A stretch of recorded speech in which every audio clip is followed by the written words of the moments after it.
શ્રાવણ માસના પહેલા સોમવારે સુરેન્દ્રનગર બન્યું છે શિવ ઘેલો.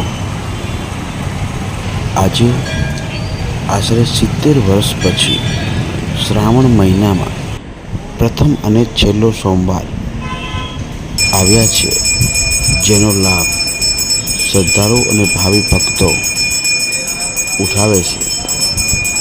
વિવિધ ક્ષેત્રમાં મહાનુભાવોએ આજે શિવ મંદિર જઈને શિવ અર્ચના અને શિવ પૂજા કરી હતી અને ધન્યતા અનુભવી હતી, તેમજ શિવજીના આશીર્વાદ પણ મેળવ્યા હતા.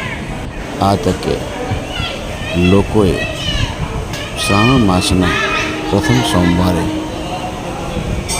ભોળાનાથની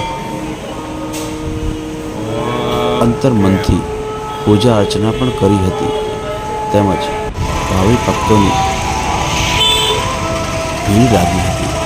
વિવિધ મંદિરોમાં શોભા તેમજ શણગાર કરવામાં આવ્યા હતા અને દરેક મંદિરમાં અલગ અલગ શિવજીને શોભા કરવામાં આવી હતી, તેમજ પુષ્પમાળાથી પણ સુશોભિત કરવામાં આવ્યા હતા. આ તકે ચંચુપાદનું એક્સક્લુઝિવ સમાચાર આવા જ જોવા માટે આપની મનપસંદ ચંચુપાદ ન્યૂઝ ચેનલને સબસ્ક્રાઈબ, લાઇક અને શેર કરવાનું ભૂલતા નહીં અને મોકલી આપો આપની વિસ્તારના પ્રાણ પ્રશ્નોને વાચા આપવા અમારા નીચેના નંબર ઉપર.